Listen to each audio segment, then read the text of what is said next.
2 days before my 30th birthday, my brother passed away. I was a workaholic, and I remember I was in a board meeting, and my cell phone kept on ringing, and my parents were calling me, and I was like, why is my parents calling me? I remember getting a phone call from my brother saying, hey, you need to call mom and dad. And of course, I'm in a board meeting, so I'm like, well, that's going to have to wait. He's like, no, you need to call them now. Call my parents, and my mom is hysterical on the phone. I hear the paramedics in the background, and all my mom kept on saying was, he's gone, you need to get here. So my parents live in Rockmart, Georgia, so I left my board meeting and last one to get to the hospital.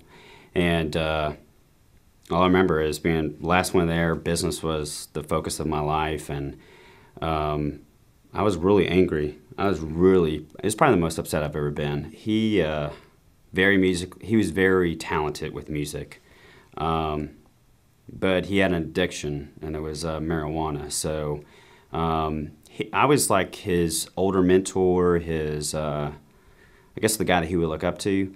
And so I was always trying to get him, hey, you should really join the Army. I joined the Air Force, and he dropped out of school, and so he was going to go in the Army, but he ended up not going in the Army. And kind of like me, he got in a lot of fights in his youth, actually quite a bit. And then my younger brother overdosed a couple of times. Drug dealers laced his marijuana with PCP, and it took several people to hold him down, and he hit my parents, and he just did a lot of pot, and I tried to help him to where he would stop doing the pot, but it's an addiction that he had. And I remember going over to Saudi Arabia. He actually cried. First time I actually saw my younger brother cry, he was like, I don't want you to go to Saudi Arabia. But yeah, it was I'm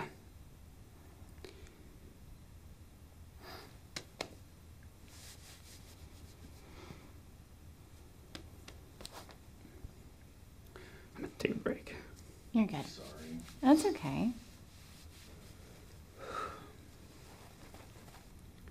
I'll never forget, he called me up one day and goes, I'm going to quit smoking pot. And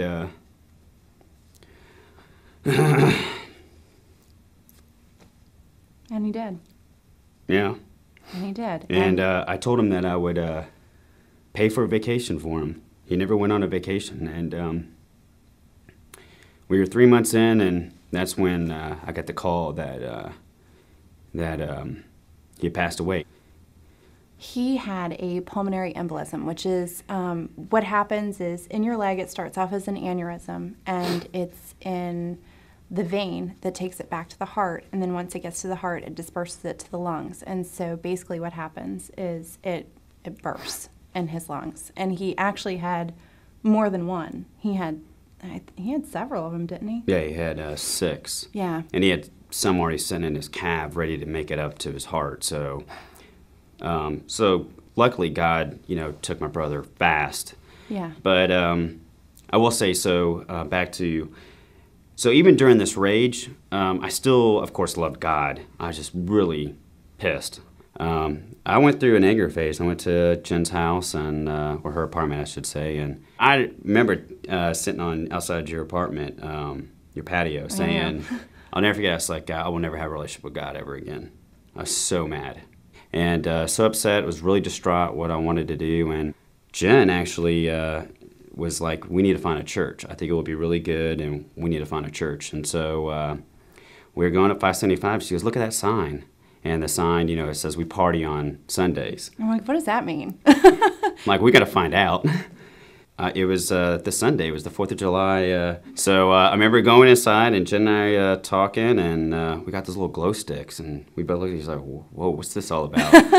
And then next thing you know, we were twirling around, and I don't know, I felt really good about, I felt God. And like my anger that day, I would have to say it like almost went away completely.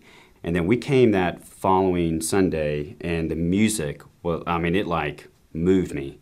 And even Jen, like we were both like, wow, we finally found a home. I wouldn't say it was a moment letting the situation with my brother go. I think it was finally allowing God, instead of me doing the whole, God could come in at this certain part of my life, I started saying, okay, God, take control of my whole life.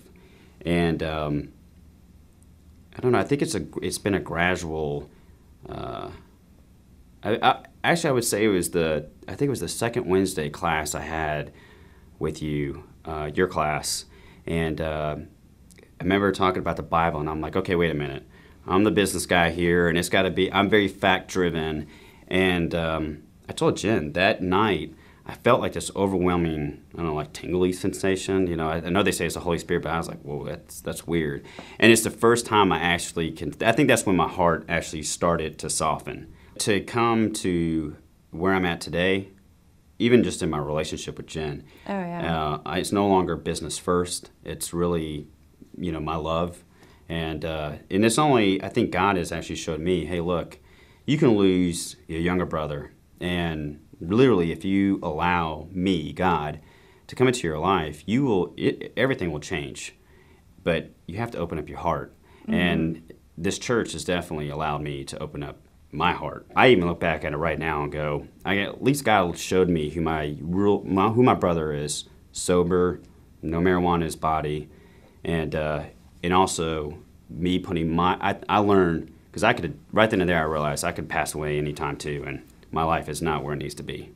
Well, I'd never been baptized before. I mean, we both haven't. I'm 31 years old now. I was 30 then. Ooh.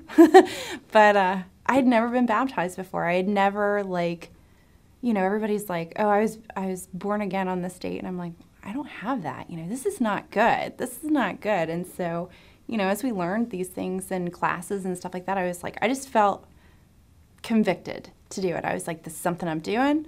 I don't care if I am like dog sick, I'm going to be there. And it was too important. And so we went. So Thomas went first, and you baptized him. Ready? Yes, sir.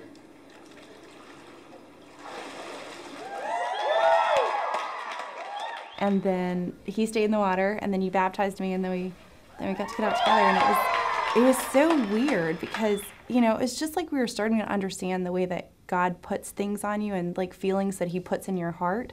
I just remember I was so lighthearted for the whole day, and I'm like, that's what this feels like. This is great, I mean, it wasn't anything like this epiphany or anything like that, but it felt like I had 500 pounds on my shoulders before we went in there, and I had nothing on them whenever I came out.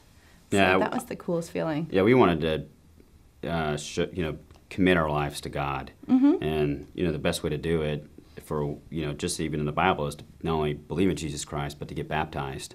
And so I'll never forget it. We were so excited. We invited so many people. Yeah, we invited so many people, and then I remember when it happened, getting out of the water and putting my hands up, like, wow, I've experienced this walk. You did like your Rocky thing. Yeah, I've experienced this walk, and not for my, and Jen will even tell you, my childhood and the past that I chose, being involved in gangs and fighting all the time, and just my younger brother, and all the struggles that I had. And also at the same time, on the outside, I was this very successful business person that was doing well, but deep down inside, I was not. I was very, very bitter, had a lot of hatred towards a lot of things. No one could do things right, only I can do them.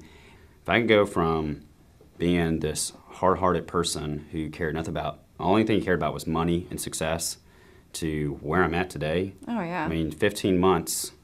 That's a big deal. What's that, makeover? Extreme makeover. I'm like God makeover. Woo!